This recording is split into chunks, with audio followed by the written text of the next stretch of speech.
hang on a second. No worries. It'll be good as well because I can rewatch it and I can see what sort of revise it. Yes, that's the best use for it, is so you don't have to take notes. You can take notes when you listen to the recording later. Brilliant. And it's also very important to repeat things over and over again. So that's an issue also. So we had gotten started on the story of Bhikkhu Buddhadasa, and had mentioned that in the beginning of all of this, when he was a monk of about 10 years, studying Pali at, like the top nine, he's like in the graduating class of a PhD in Pali studies in that, I think, or maybe he was like 7 out of 9 years of it or something like this, but he was quite late in it. And he was already arguing with the professors. And so he's given an opportunity for a public talk that happened to have been a graduating class of a university of nurses. And in that audience were people who did not appreciate what he was teaching. And so they made a big stir about it in downtown Bangkok, which happened to have been the seat of some of the oldest temples in Thailand, or in Bangkok, some of them associated with the Royal Palace, that neighborhood. Okay, and so in this Sangha or in his trial, where they were bringing him on the charges of breaking the Sangha by teaching something alternate, he was actually able to show in the Pali that what he was teaching was actually correct and true and right along with the teachings of the Buddha. Now, what happened with that was several outcomes, very interesting. One is that it sparked a Pali re-examination in all of the Pali schools, and they went right through it and found out that we have been interpreting it wrong, and that Bhikkhu Buddhadasa has in fact been giving the right interpretation of this. While on the other side, there was a whole bunch of very, very senior monks who were sitting back and saying, yeah, we know, we told you, and you didn't listen to us either. All right. And so the outcome of this trial is that Bhikkhu Buddhadasa was teaching the right thing to the wrong people. That all along the right and correct Dhamma has been known, but it has not been public knowledge and has been kept within the Sangha, which that particular statement breaks 2 myths. One of the myths is that the actual teachings of the Buddha have been lost and nobody's been enlightened for hundreds of years, and you probably heard that myth. That's what gives rise to things like the Pragmatic Dhamma. Yes, yeah. I mean, that's where I learned about Mahasi noting from, and where Precisely. I got practice and it is a whole flock of losers, of geese. It's a flock of geese that are quacking and flapping their wings, looking for something that's right in front of them. And so that's also true. In fact, when I say that, that's also Thailand, but Thailand has made a major shift out of the Visuddhimagga back into the suttas, including having an entire movement in Thailand. It's become a bit political, and there's some things about it, but it's called anti-Asok. And what they mean is, let's take things back before the time of Asok, which was the great-great-great-grandson of King Boom, what's his name? Bimbi something or another. Bimbisara, maybe. Who was one of the kings that was a friend of the Buddha, as well as King Pasenadi. And that he became, actually, through that whole family group, they've eventually ran out of Magadha and literally took over almost all of what we now know is India, up except into the Kashmir. But we know that the Buddha was as far away as Delhi, which was about 600 kilometers from Varanasi and Deer Park and Bodh Gaya and that area. So anyway, the Emperor Asok established Buddhism as the national religion. Mm. But by doing so, he destroyed it in a way, because there were so many monks who came in to get the larder of the free bowl, free food, free robes, free housing, and all of that by becoming the monk. But there weren't enough teachers to go around. And so the Right. students started teaching themselves, and that's where the split came between the Mahayana and the Theravada, basically. It's Yeah. much more complicated than that. Yeah. They didn't have the experience to go along with it. Yeah. Okay, so that then the Mahasangha versus the original Sangha. What happened in the story is that because there were so many monks that were outside, they decided, let's get all of the arahats together and have a Sangha of our own, a meeting to reestablish for ourselves exactly what it is that the teachings of the Buddha are. Mm. And so they had kind of an entrance exam. They're Mm. sort of like passwords or code words. If you know the Noble Dhamma, then you'll know how to answer questions and things like this. And many of the lay people, or let us say ordinary people, know the answers to these questions. But if you've got views or beliefs that coming from another religion, then you'll give your views and beliefs, and they don't let you in the meeting.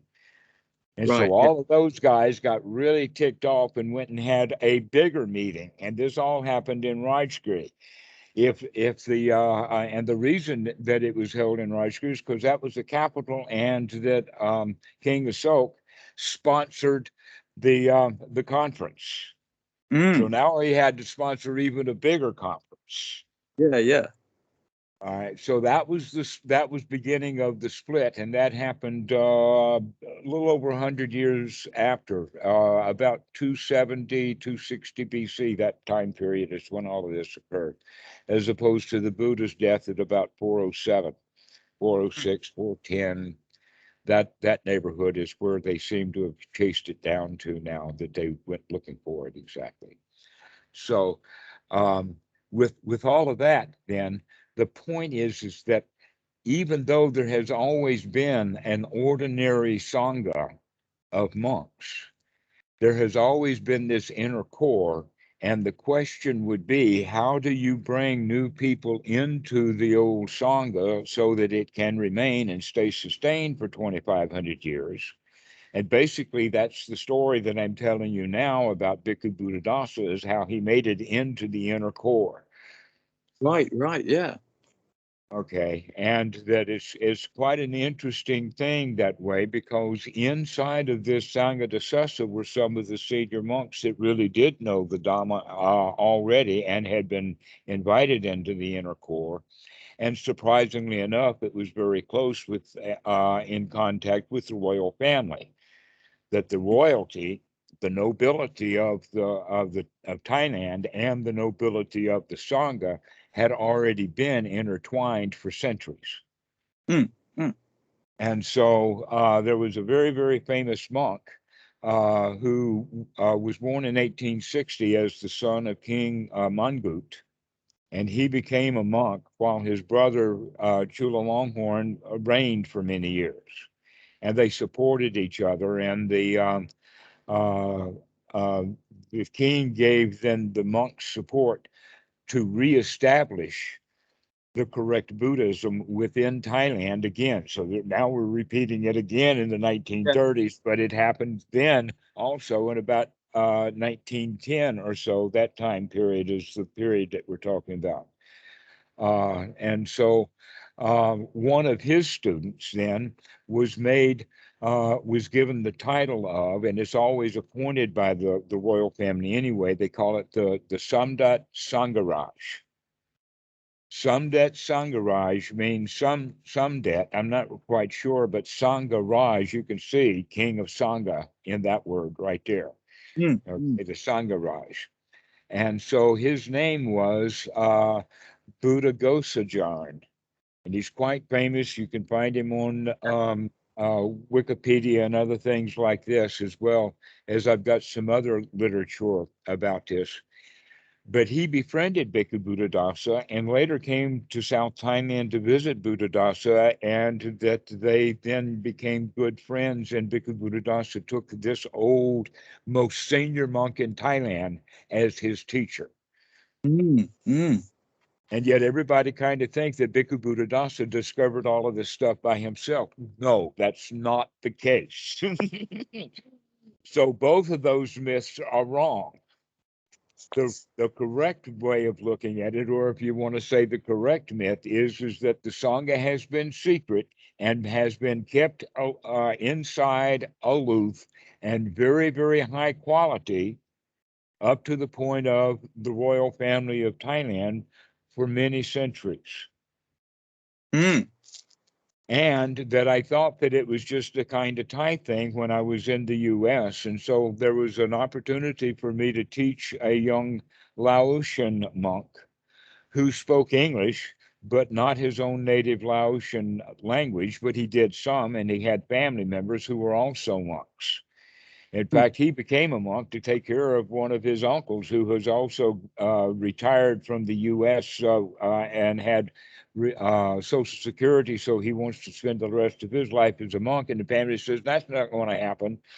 And the deal is that his nephew becomes a monk so that he can take care of his uncle. Now that does Yeah, not yeah, happen that does not happen in Western culture. So yeah, no, anyway, very true. yeah, but it does in Laotian culture because the family connections are that tight. And so we became friends, the young monk and I taught him the Noble Dhamma, and he goes and rats on me. Oh no.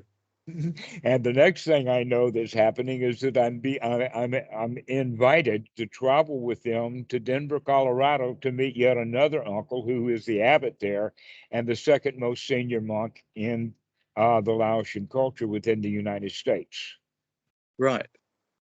And there, they were as surprised to find a fat old white man in the United States that knows the Dhamma. And I Yeah. was surprised to find that any of them knew it. Because all of my connections to the Thai culture had always been through, do you know Bhikkhu Buddhadasa? And we just take it from there. But these guys didn't know Bhikkhu Buddhadasa, but they also knew the Noble Dhamma. Mm, mm. That's the important point, then, that the Noble Dhamma not lost. It's widespread and it's well kept. And it is almost like the Noble Dhamma is kept like a jewel or like a triple gem inside of an ornate case, an ornate box. It's quite beautiful, quite ornate, got all kinds of doodads and rabbit holes and all kinds of things. And we can call that box, which is actually a puzzle on how to open it. But we call that the Buddhist religion. The Ah, Buddhist okay. religion is what we give to people, and that if they play with it long enough, maybe they'll figure out which buttons to push, Yeah, and yeah. it will open up, and then you can understand what the real teachings are. Now, Right, right. basically, how that has always historically happened is that the right student has to ask the right kind of questions at the right time to the right teacher. Mm, And mm. that's how that door opens. Is you got to be asking the right guy at the right time, the right kind of questions. The right thing at the right time to the right guy. Gotcha. Yeah. Okay. But that keeps it very secret. It Oh, keeps it absolutely. high class and noble because most people are attached to their beliefs. Mm. And so they don't like the Noble Dhamma. That in fact, there's been enemies of the Noble Dhamma. The Brahmins were especially enemies of the Noble Dhamma because it was right out in the open in India, and they warred against it Mm. because it cost them a whole lot of revenue. They've even tried to make Buddhism now a part of Hinduism so that uh, they can share the wealth with Buddhism if they can control it and make it part of Hinduism. But the real teachings of the Buddha means that nobody gets any money. There's nothing there. Yeah, exactly. Yeah. And so it is greed that is the enemy of the teachings of the Buddha, which is quite widespread in Western Buddhism. Yes. I completely agree. Yeah. Okay. Money's All right. definitely the motive in a lot of places. Yeah. All right. So to continue the little story about Bhikkhu Buddhadasa, he then decided to continue with the permission of the Sangha that now, finally, in the 1930s, it's okay to let the cat out of the bag to the Thai population. And now, for many years, Bhikkhu Buddhadasa has been the most famous monk in Thailand. He has been the teacher of most of the abbots of the biggest Wats in Thailand. And in fact, this current generation that I know of, especially in places like there's a Wat in Pattaya, there's Wat in Nakhon Thammarat, and several in Surat Thani, and Chumphon, and up as far as Magan. So we're talking about this whole area of this central South Thailand, the biggest Wats there. I knew them all personally at Wat Suan Mok. They were all students of Wat Suan Mok, and those monks now have become quite famous and are now the abbots of the Wats throughout South Thailand. That's the kind of influence that Bhikkhu Buddhadasa still has here. Wow. Wow. Yeah. As well as that there's a big place in Bangkok.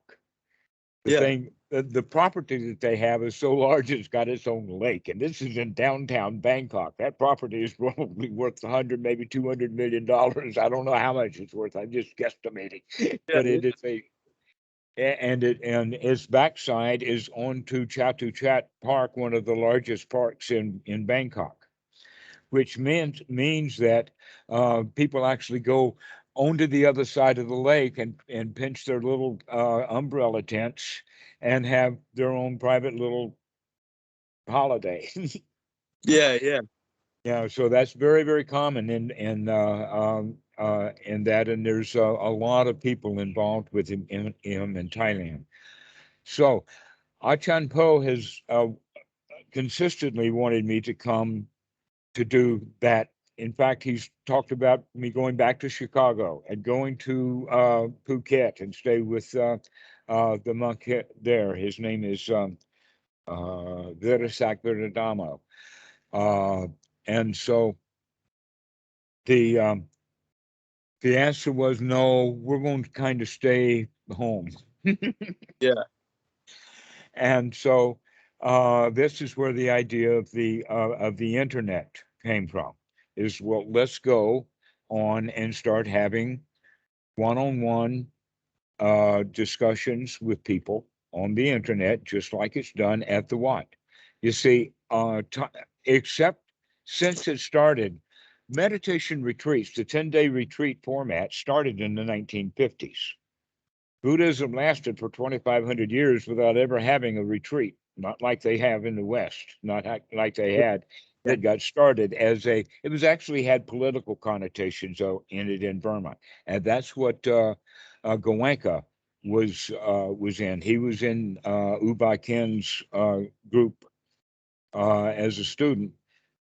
But then he was exported back to India because he was an Indian, and in the 1950s, the Burmese government threw out all the Indians because they could. The British bought them all the Indians to Burma because they could. So there's that whole side of the story, and that's the connection that Goenka has with Mahasi is that it has the same and similar roots, and so do the 10-day formats. And that's where those things started. But if you go to be a monk, you might be involved with one of the modern retreats, but they're doing that since the 1950s, but most monks don't do retreats like that. Yeah, no. Yeah, absolutely. Yeah. So Yeah. that's that. These retreats is a very Western thing, and you can see that you add bed and breakfast, and you've got a money-making operation. Oh, absolutely. Yeah. Yeah, and I was looking up retreats in the UK, and there was like a handful of ones that were by donation, but the vast majority was all like, it was like a couple $100, yeah, just for like even just like 2 to 3 day retreats, like weekend retreats, and yeah. Well, 10-day retreats of $200. Right, go for it. That's free food. Food, room and board, if that's what you're getting there, is cheap at 200. Yeah. You can just stay in retreat at $800 a month. Yeah, you can live on. Yeah, that's living expenses. Man, living the dream. On holiday all the time.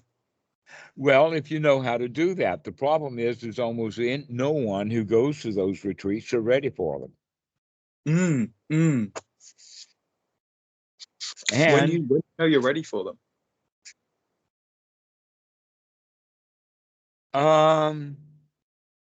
we can talk about that at another time, at a later time. There's actually better uses for our time Oh, than absolutely. that. But there is a whole lot. Yeah, just a little bit. One of the things is that they take everything away from you in order so that you don't have anything to do. Well, that's easy to do for your village kid, because when you take anything away, everything he's got away from, all you took was a stick. Yeah. All right. But your cell phone and your books and your laptop and your notebook and your ballpoint pens and all of the stuff that you use to define yourself and also to time structure is taken away. And now the students don't know how to do time structuring. Dogs know how to structure their times better than humans. Yeah, without all their tech and their gadgets and that, yeah. And so let us say that being on the diet of having removed all of that stuff from your life for about a month would be a good way to start a retreat. Okay.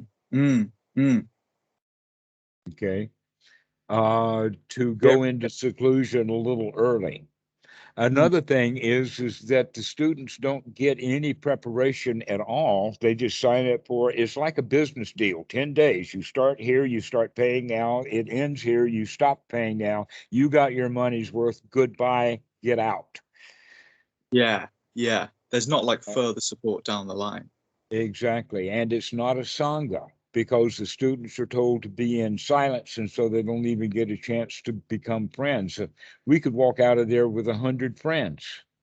And in fact, that's what yoga classes, yoga retreats are much better than some of these meditation retreats, because you can build lasting friendships. Have a good boohoo, clean a whole lot of stuff out, and have a few friends to boot. You go to a meditation retreat, you do a lot of crying, and you don't get much out of it. Yeah, exactly. Yeah. And because the students are not prepared. So that's enough for that. We can talk about that. What's a better thing to do with our time anyway? Because we can find ways of practicing correctly on the subway. Or on the rails of the tallest building in town when we're looking down and thinking about going over the side. That's another time to get into seclusion. Yeah, that's probably a good time. Get away from it all, really. Yeah. So, a lot of people have the idea that they have to put a lot of time and effort into meditation, and the results will be way down the line. And the right, correct way of doing it is recognizing that everything has to do with right now. That this present moment and what you're thinking in this present moment is the only thing that matters. And if you can take care of this moment and this moment and this moment and this moment, etc., then what else is there to do? If you can take care of any situation in the moment, then there's nothing. I mean, that's preparation, is when you can handle anything that comes.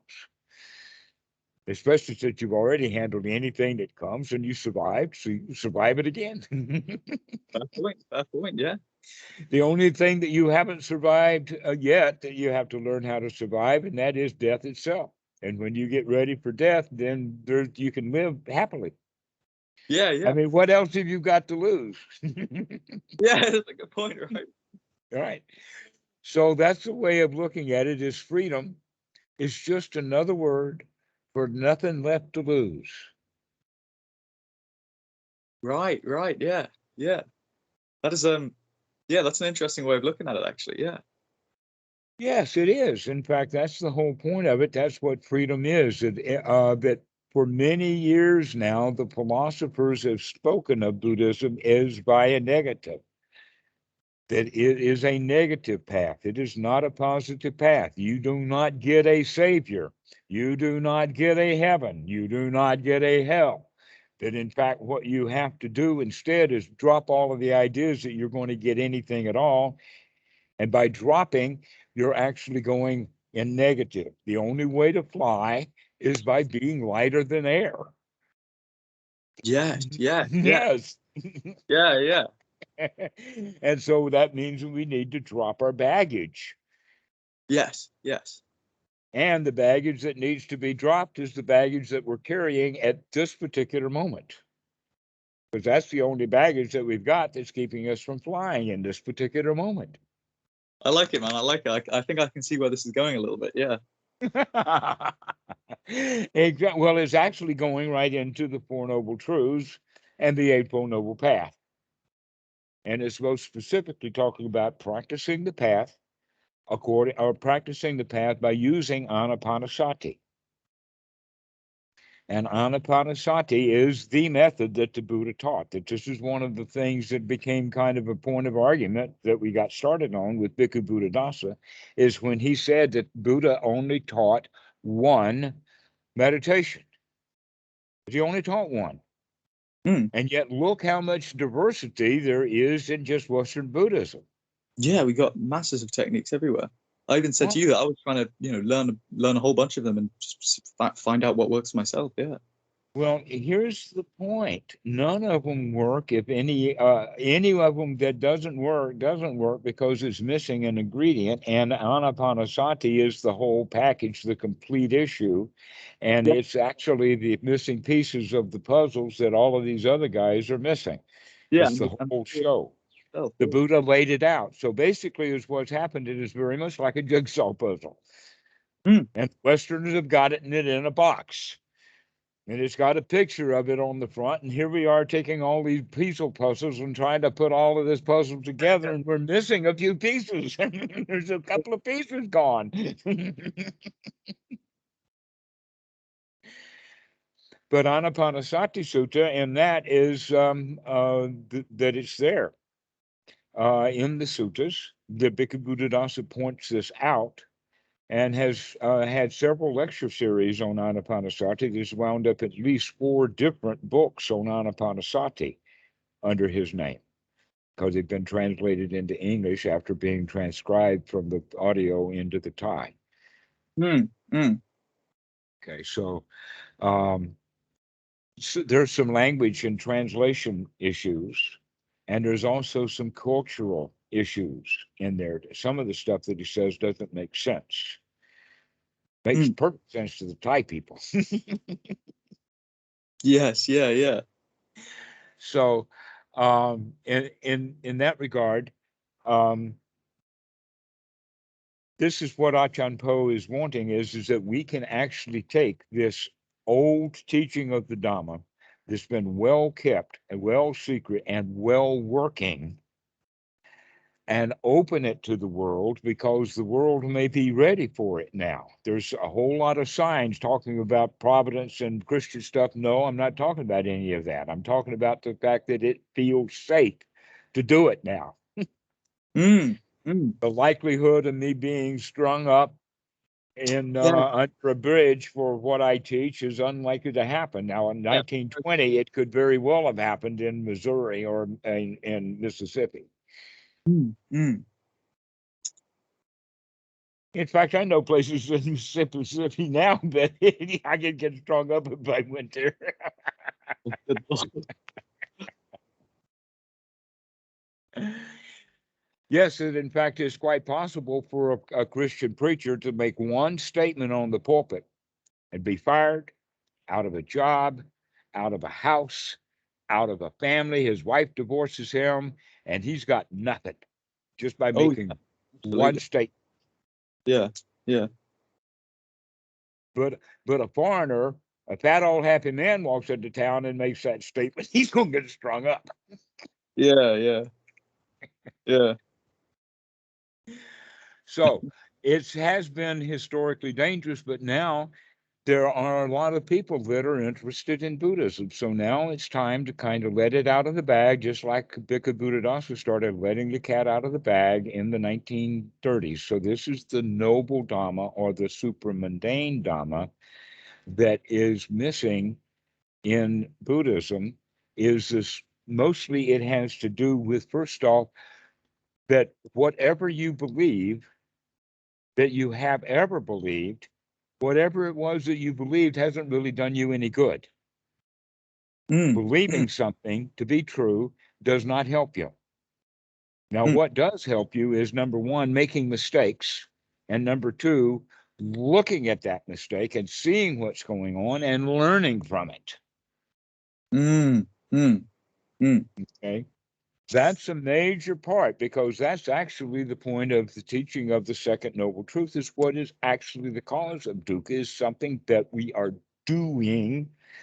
Look at what you're doing and then make a change to that, rather than looking at it from the perspective, because belief always has big, grandiose stuff. I mean, we've got plastic Jesus on dashboards, and we've got big Bibles, and we've got sky daddies and dead men walking and no sex babies and a whole lot of magic tricks going on. And Buddhism has their whole share of that. Yeah. And so all of that magical stuff is not what the Buddha taught. That's what people believed before they understood the noble teaching. And so you're going to find an awful lot of black baggage at the front door of the noble teaching. And you're going to have to climb over a lot of baggage. And you might, in fact, have to climb over some of the people that are guarding that baggage. So if, and one of that, a lot of, really, it's just been sort of sifting, trying to find some way to sift my way to the truth, sift through all the wheat and the chaff, so to speak, and just experiment with things and see what's actually generating results. The wheat is delicious, and the chaff is angry and pissed off and guarding and making sure you don't get none. Okay. All right. You can see that in distinction between the Democratic and the Republican Party and U.S. politics. So, by the way, where are you located? It sounds like you're in the UK. Yes, yeah. Yeah, but you mentioned your friend, and he's in Indiana. Yeah, no. Yeah, I met him. I was a subscriber of his YouTube channel, and he gave me his number, and he was like, "Call me anytime," and we just sort of hit it off. We started I started helping him with his YouTube channel. We started making some podcasts together and stuff. I was doing sort of like Q&As like this with him, and yeah, it was good fun. We just sort of became good friends. I'm going to go visit him actually, hopefully soon. But with with the COVID regulations, it's a bit tricky and a bit convoluted and all that. But yeah. Well, that's good. We need Dhamma friends. Oh, absolutely. There is quite a lot in there about it, Kaliya Metta and all of that part, but there's also the whole issue of that, in fact, during the lifetime of the Buddha, that's what they called each other, was friend, avusa, which is the roots of that is the word amigo that we have in Spanish. Okay, so the one of the suttas is that Ananda comes and says that I've just heard that friendship is half the Dhamma. And the Buddha says, oh, no, it's not half the Dhamma, not this half or that half, but it's the whole Dhamma. This is the Dhamma in the sense to become friends with the inside. And then you can become friends with the outside truly. But you can't become friends with the outside until you become friends on the inside. And so the practice then of Anapanasati is the practice of learning to become friends with yourself on the inside. This is interesting, man. This is interesting. Yeah. Yeah, I'm really starting to sort of draw some connections, and this is all sort of starting to gel together with yeah, with stuff I've read in the past and stuff I've heard you say in the past as well. Yeah. Uh-huh. All right. So basically, we learn as children to think critically. That in fact the child is criticized. Is his ABCs good enough? Does he know the word good enough? Do they clean up good enough? And is always around coming up to scratch, and the child continuously feels like a failure, but he also learns the judgment and the feeling in on the association. Criticism, feeling criticized. That dynamic then we take into adulthood as a pattern. Can you hear me? Yeah. Sorry. Yeah. That's my boss from work calling. I think I have to be at work quite soon. So a bit sooner than I expected. He might be showing up a bit here a little early. So I'm gonna have to call him back. But and then I'll hop back on this if that's all right. Okay. We Are you can free? actually just wait. I mean, I can wait on it. Don't don't quit this call. Go to him. Do you have to do that on Skype? Yeah, no, not at all. I'll just it's on the phone app. Sorry, 1 second. I'll just hit him up really quick. Yeah, no, I've got to be at work today, unfortunately. Bit sooner than I was expecting. But if you're free tomorrow, I'd love to continue our conversation. All right. We can continue tomorrow. If you have to go now, that's okay with me. I don't care. Yeah, sorry about that. No, I'm not, and it's not unfortunate. That's just what you're choosing to do. Yeah, man. That's true. It is my choice. I do. All right, Robert. Well, we will see you tomorrow, and we will continue.